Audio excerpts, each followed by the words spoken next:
line. Bad bitches, every city in my tribe. Look behind. Booty dominate. Wait, okay, I don't think this person is here. I don't know if it's both of you, but Liminex and Casey, if you are here, can you request? Because I was referencing you guys today, and I would like if you're comfortable, you don't have to, but I would love if you did. Yay!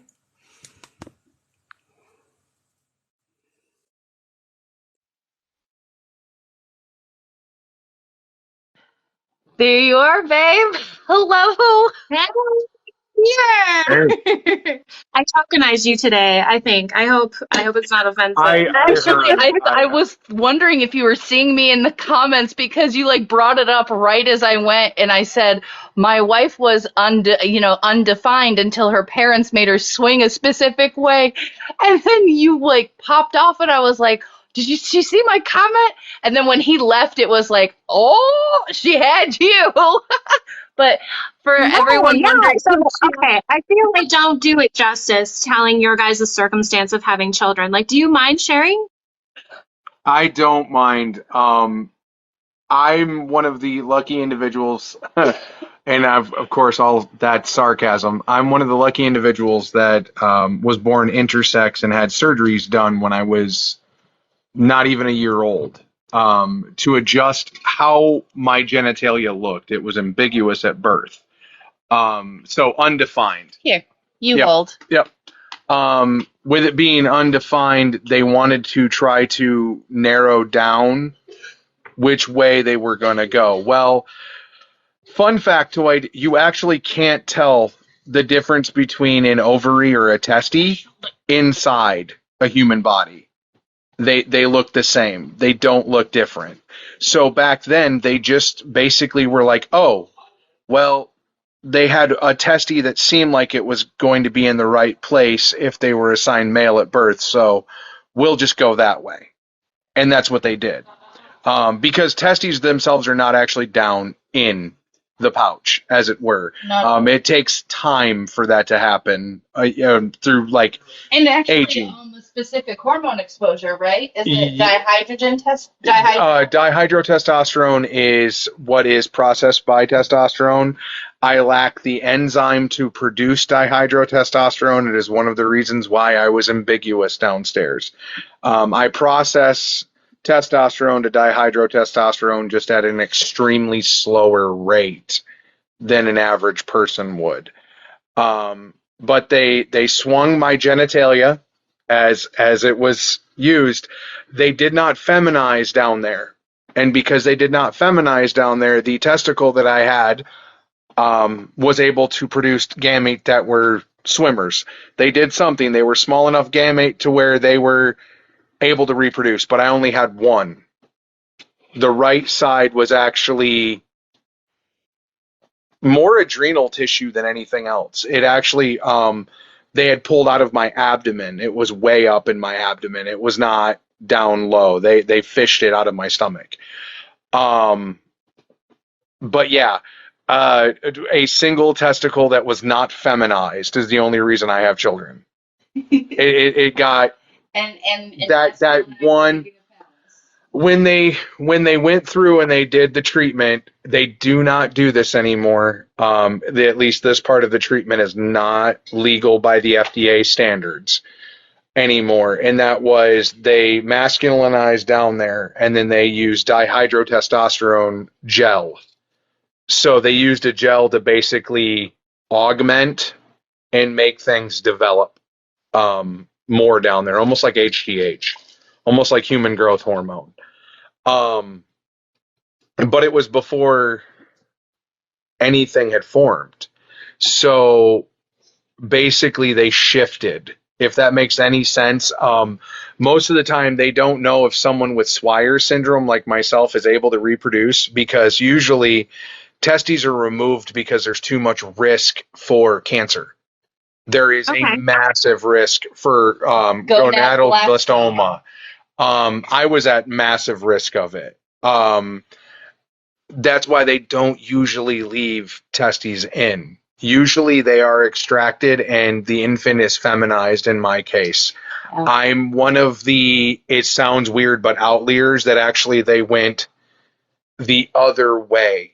She's an extreme, like, she does realize she's an extreme rarity because you're like 1 in a million. Yeah, there's only so far that we've been able to find in medical journals, there are 2 of us that have been able to reproduce. So, and with Swyer syndrome, you do not have an expressed SRY gene. Is that correct? No, I have, Well, you were not supposed to. I wasn't supposed to. Yeah, that's the easiest way to put it. My X, because your X chromosome is the chromosome that does all of your building, like that, the part that you get from your, the maternal DNA itself. That is the thing that's going to basically organize your gene code. It's Bob the Builder.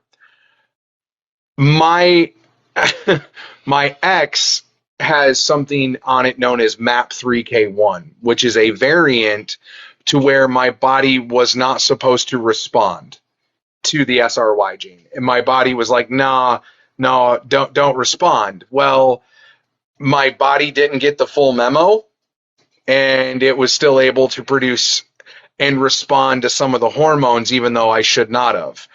So even though the memo was sent out that I was supposed to be female, and basically I should have turned into Turner's. It should have been Turner syndrome. I should have lost a chromosome and it would have been 45XO. Yeah. But instead, my body decided it was going to Lego itself. Well, You have variants that we discussed I have that affect your estrogen production and your resistance to it, as well as your testosterone production, and you resist testosterone. Like, she had to several variants make a what we say a perfect storm. Yes. Wow. That's honestly where it is. Because some people are born 46XX with an active SRY gene because it's on their X. It's actually on their X chromosome, not on a Y chromosome. So they actually will develop with like internal ovaries and a uterus, but have external male genitalia. Like it'll look externally phenotypically male, but internally they'll be female. And it's because for whatever reason they got masculinized in utero at some point. Usually it can be from exterior sources like an exposure to testosterone while in utero. Dad needs a testosterone gel or cream. Like the father, mom during pregnancy. Yep, like the father might need testosterone or is using testosterone supplements, and it's absorbed in through the pregnant person's skin, and it actually alters the genetic code. There's just people that are born that way. I mean, it is a naturally occurring variation. People have to understand intersex is just human expression. The human body itself is not set. Like I heard people bringing up binary. Intersex actually proves the fact that we are not binary, because my particular intersex will say ambiguous genitalia is 1.7%. When you do the research for an intersex person, it is 1.7%. That is only visibly ambiguous to where they know. That is not counting those people that are born that have AISs that you will never see it until they go to have children or they start puberty way too late. Like the percentage is vastly higher. It's more around 5%. On estimation, 1 in 1,500 to 1 in 2,000 babies every year is intersex. So that the variations occur, but if you're ambiguous like I am, is actually where the percentage goes down. But still, think about that. Ambiguous genitalia is still almost 2%.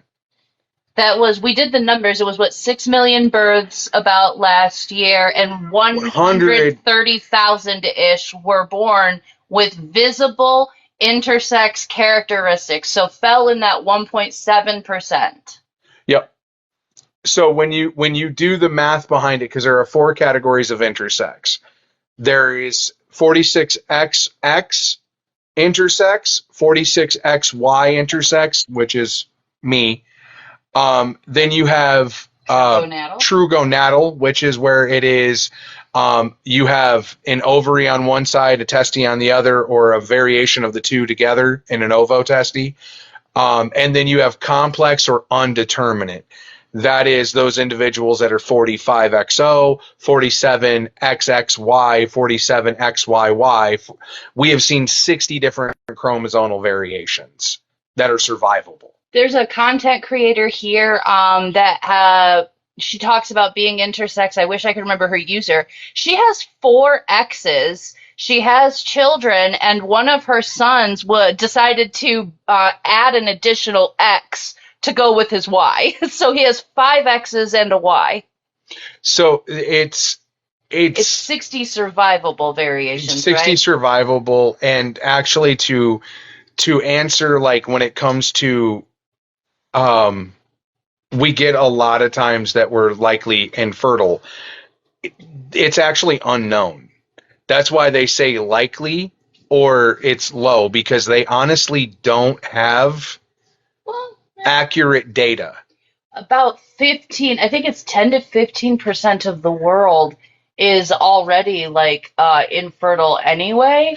Yeah, there's not, like, we'll say, knowingly intersex. Right. So, and that's actually when you tend to find intersex conditions, actually, is when they go for fertility issues. That is where you see 46XX males come out the most. Is all of a sudden they'll be doing tests, and what they think is supposed to be everything works, it turns out they have a uterus and fallopian tubes and ovaries inside, but the external looks exactly like, yeah, and they're over. And yeah, like everything is scrambled. Do the ovaries have gametes? Yes, whether or not they produce anything, we don't know. Yeah, it depends, because, well, I mean, heck, we know somebody with Jacobs, which is XYY, right? This person has 2 Y chromosomes. There's no reason for them to give birth. But I have someone in my comment section that in July gave birth to their son. And they have Jacobs and made the hospital flip out. Yeah, they have Wow. XYY chromosomes. So, like, why are people think that you shouldn't be able to do certain things in Jacobs? And it's like, but people are falling in these categories and saying, fuck your rules, basically. Yeah, that's the point, actually, is naturally occurring variations. Intersex is very naturally occurring. It is something that, again, at least 5% of the population itself actually is intersex, that we could just guess on a ballpark guess. And that is purely because it just happens. You see it all the time in nature. Like, you really do. Like, if there's plants that do it all the time, just produce one or the other or both. So it's just, yeah. Do you think if you would have gone through what would have been like considered like a feminized process rather than what you said was a masculinized process, that you would have developed large gametes? Honestly, that is one of the beliefs, is because one of the things that they have discovered is for a long time the belief was that ovaries and testicles are just completely formed organs, that there's no maintenance to them. Like, it's not like a hormonal thing that over time it needs maintenance done. And we've actually found that not to be true. People that are actually intersex, one of the ways that they are is they actually lack an enzyme that's part of the maintenance hormone. So it can actually cause, basically, there's not a lot known on whether or not what would happen if you masculinized or feminized, we'll say, what was down there on me. There's not a lot known, because most of the time they sterilized us. It's very uncommon that we were not. So that's where it's like one of the reasons why it is like really uncharted kind of territory on answers, because it is very the most commonplace practice is to have everything removed and feminized. That it's never feminized with them in there and see what happens. It's all about reproduction, and that's it. And at the end of the day, if they don't think that they can flip it, they'll remove it. And that's just been the common practice. It's apparently, and this is really gross, but the medical community finds it easier to just have a bunch of sterile females than people that are intersex. They would rather actually just sweep us under the rug. That's why um, a lot of anti-trans laws, a lot of intersex people have come out to speak out against them. Because when you read them, they're carved out to stop, like what happened with me. Where like I got to a certain point in my body, I just was like, whoa, whoa, I'm sick. And it's all pointing to this, which means you guys did this. Like it started to point out atrocities that were done in the 80s that were just common practice.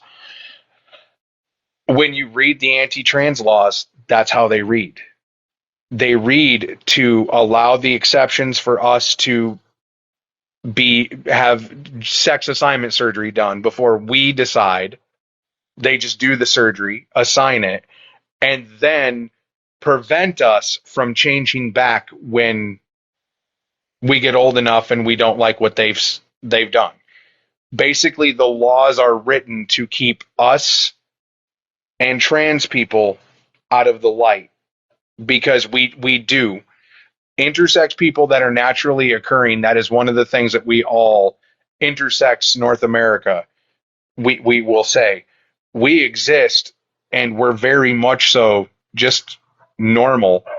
You just don't want to see it, because it does actually destroy it. It goes back to like the Talmud. In Jewish religion, there's 8 recognized genders.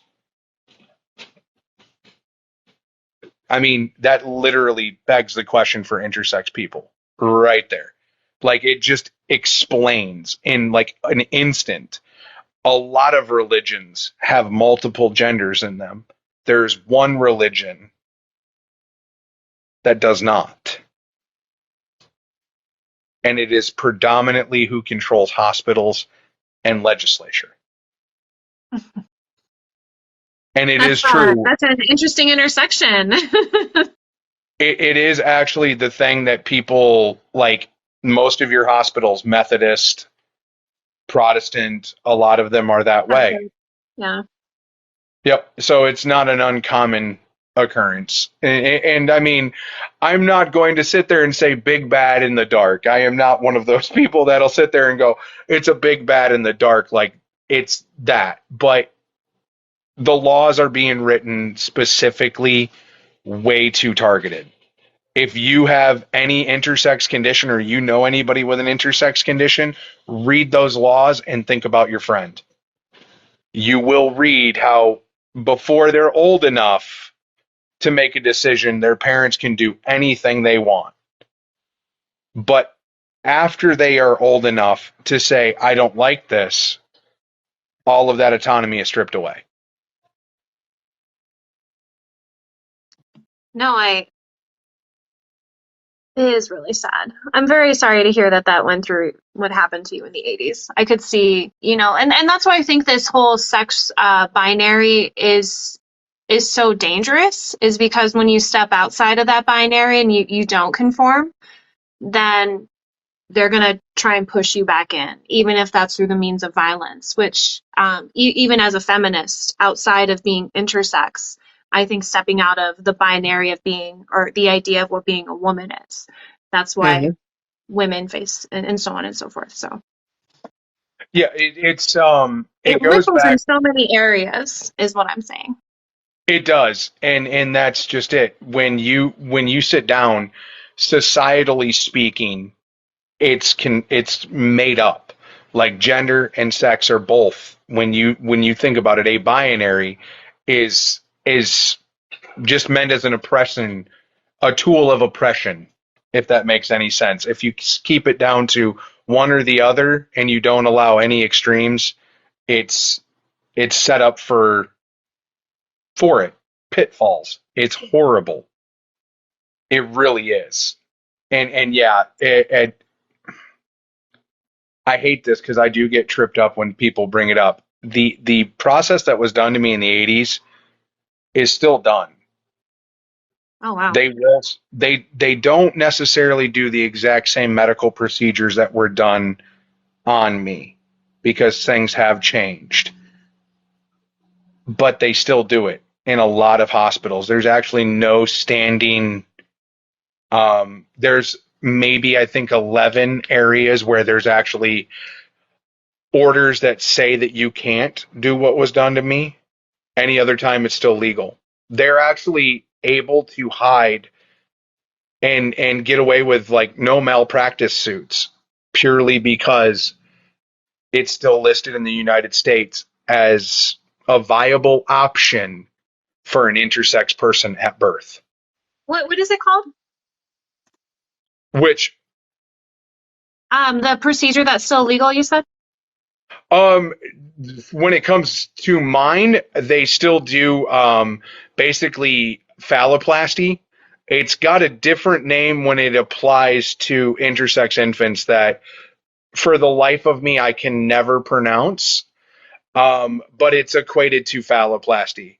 It's the Okay. same thing that they would do for like a trans man if they were building something down there.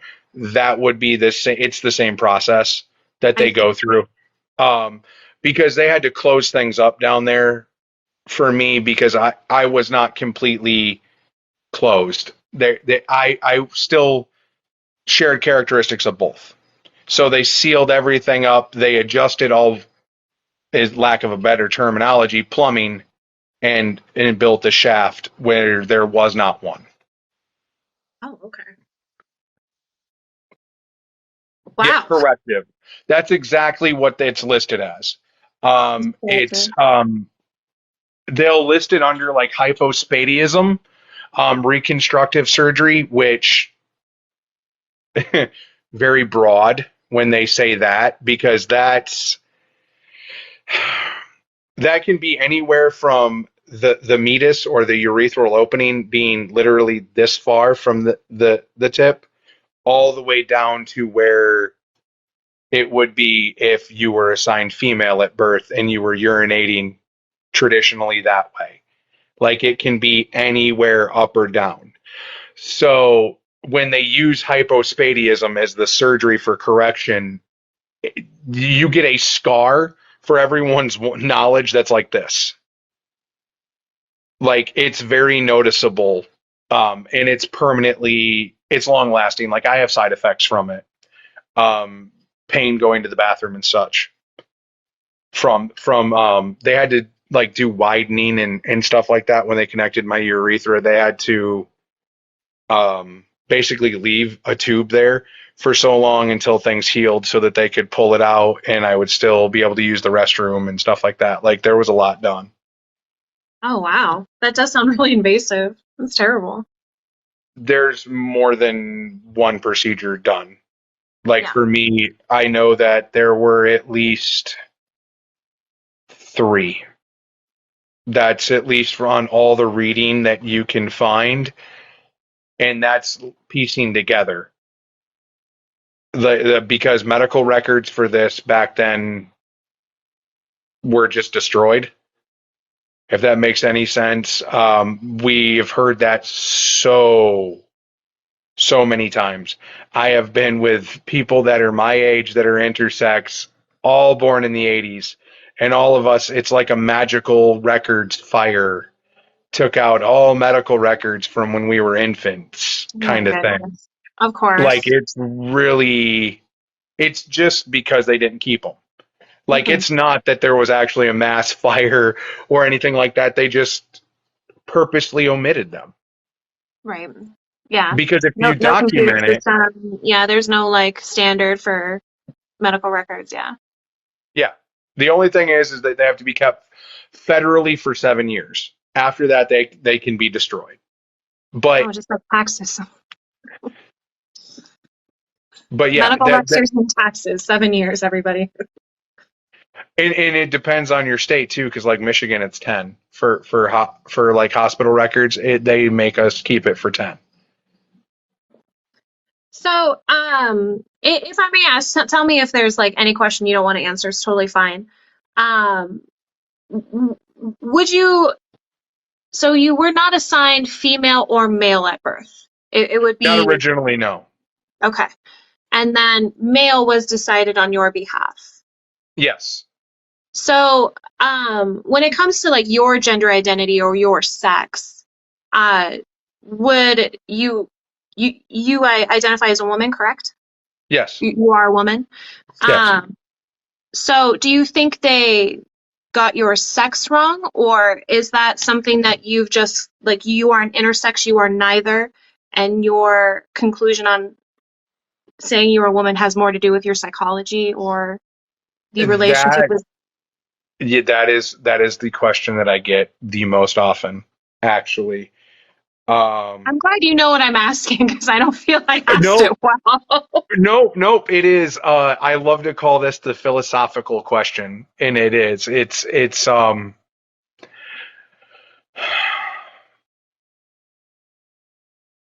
I can say this much. Testosterone had an effect on my brain. Like my body did not like it whatsoever. I actually had a lot of negative side effects. After the Orky, those went away. So we know that testosterone was doing harm in that aspect, and I probably should not have been left with the functioning left testicle. It was actually making me sick. I was having an autoimmune response to it. However, psychologically speaking, I was born with ambiguous genitalia, so I had a non binary sex or non determinate at birth for me, is how I've always viewed it. And I identify as feminine or as what would be considered the status quo of a woman for most societal standards. Is I get like fancy with words because it's all societally how people view an individual more than anything. But yeah, I identify actually as the fact that I was non-binary at birth, that Oh, I okay. was not born on the sex binary whatsoever, that they later tipped the scales one way without seeing. Because if you allow like here's the thing I will say, people that are trans that know that they're trans when they're young, like I've had friends that very much so trans man, and when they came out as a trans man, none of us were like, oh yeah, didn't see that coming. As a matter of fact, we were all like, yeah, like called it like 3 years ago, kind of a thing. That if you give anybody time, the gender presentation will come. That comes with time, and that's an individual person to person. That is not a you can determine with a surgery like was done to me at birth. Dr. Money and his procedures that were done has an 80% failure rating. 80% of us do not agree with anything that was done to us. We do not agree with how they identify us. We do not agree with how they classify it. 80%. Wow. Because you cannot just get it. You Right. cannot. They jokingly call us 50-50s because they have a 50-50 chance that they're going to get it right. That is how medical people will make jokes about an intersex person. If they do surgeries, 50-50 will get it right. That's so sad. I kept seeing Dr. Money go by, and I thought that was like a euphemism for, like the Nope, he was medical a field real being for no. profit. And I'm like, oh yeah. And then you're like Dr. Money. I'm like, oh, that's their actual name. Ironic. Yeah, no. Dr. Money is responsible for intersex work that we know of. One of the most profound cases was a 7-month-old boy that had phalloplasty done, or not phalloplasty, excuse me, went to have a circumcision done that botched it and actually caused him to lose his phallus. I think I saw that on Dateline when I was young. And Dr. What Money's, wasn't he a yeah, twin too? yep, and Yeah, Dr. Money's decided that they would just feminize him, yeah. and that would be it. Well, at 25, they rejected the female persona, married a woman, and adopted her kids. He stopped identifying it as female right around 14, actually. But Dr. Money's belief that if you do the surgeries and just push, it'll all be okay are still applied. That is where the original treatment for intersex people, that is where the care started to really like get a fuss made about it. Was actually because of Dr. Money and the fact that he was wrong and had such a bad, like all of us reject all of it. Yeah, that would be why. It's him. He's like the source. Dr. Diamond, which is just ironic, is the doctor that did the follow up from Dr. Money and found out that almost all of his cases were wrong. Like he had a very low batting average. Oh, that's so disheartening. Well, thank you so much for coming on. I know that was like a big ask and to talk about your personal life, and I really do appreciate it. I am more about awareness than anything. So like when it comes to answering questions, some of them it's hard to answer. I won't lie. Some of it can be like I'll get long winded and I won't realize it. But it's because it's not a simple answer. This is like You know, like people again, ask me like, "Are you married? Do you have children?" I'm like, "None of your business." Like, so I appreciate you being so open with your, your identity, your experience, your if we don't sex talk about it, characteristics. Like, it's more than I could ask about anyone. if we don't talk about it, then it's not gonna like no one's gonna know. Like that's the thing. If I don't speak out about it, it's gonna happen to somebody else. And Absolutely. I was sick because of this. Like they were chasing autoimmune diseases and could not find one. And it turns out that an orchiectomy was all it took. And then it was there. So yeah, very much so. I just would rather everybody know instead of just putting their head in the sand, because head in the sand isn't going to get it done anymore. No, 100. We love education here. Thank you so much again. I hope you guys have a great afternoon. You too. I feel like I need a nap. Thank you. Oh, We love that. We love being educated. Yes.